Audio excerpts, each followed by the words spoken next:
Welcome to democracy media.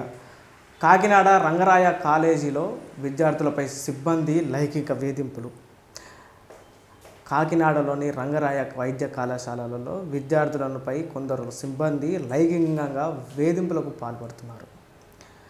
విషయం వెలుగులోకి వచ్చిన తర్వాత కలకలం రేపింది ఏంటంటే, BSc diploma in medical lab technology కోర్సులు చదువుతున్న విద్యార్థులపై ల్యాబ్ సహాయకుడు మరో ఉద్యోగి లైంగిక వేధిస్తున్నారని బాధిత విద్యార్థులు కొందరు ఫ్యాకల్టీ వద్దకు వచ్చి చెప్పుకొని బాధపడుతున్నారు.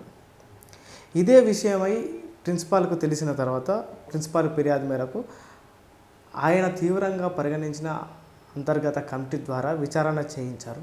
మైక్రోబయాలజీ, కెమిస్ట్రీ విభాగాలలో కొందరు సిబ్బందులు తమ పట్ల అసభ్యకరంగా ప్రవర్తించినట్టు 50 మంది విద్యార్థులను కమిటీ ముందు చెప్పారు.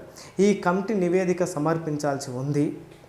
అయితే ఈ విద్యార్థులపై లైంగిక వేధింపులకు పాల్పడుతున్న సిబ్బందులతో ఇద్దరు బెదిరించినట్టు కూడా తెలిసింది. తాను శాశ్వతంగా ఉద్యోగినని, తనను ఎవరు ఏం చేయలేరని ల్యాబ్ సహాయకుడు ఒకరు విద్యార్థులను బెదిరించినట్టు కూడా సమాచారం.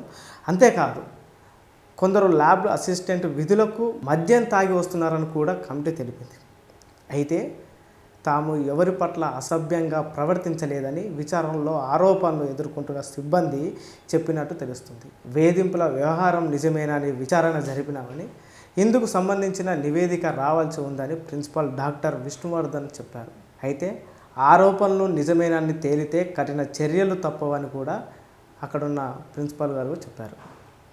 దీన్ని చూస్తే మనకేమర్థమవుతుంది అంటే, దాదాపుగా మెడికల్ కాలేజీలలో అక్కడున్న సిబ్బంది విద్యార్థులపైన ఏ విధంగా లైంగిక వేధింపులు చేస్తున్నారనే విషయం మనకు స్పష్టంగా అర్థమవుతుంది. ఇంకా ఇంకా ఇంకా ఎన్ని చూసినా, నిన్న ఒక వార్త, మొన్న ఒక వార్త, ఇవాళ ఇదే పరిస్థితి. ఎక్కడ చూసినా ఇదే పరిస్థితి జరుగుతూ ఉంది. ఒకసారి ఆలోచిద్దాం, అసలు దేశ పరిస్థితులు ఎలా ఉన్నాయి, రాష్ట్ర పరిస్థితులు ఎలా ఉన్నాయి కూడా మనం ఆలోచిస్తాం. చూస్తూనే ఉండండి డెమోక్రసీ మీడియా లేటెస్ట్ అప్డేట్స్ కోసం.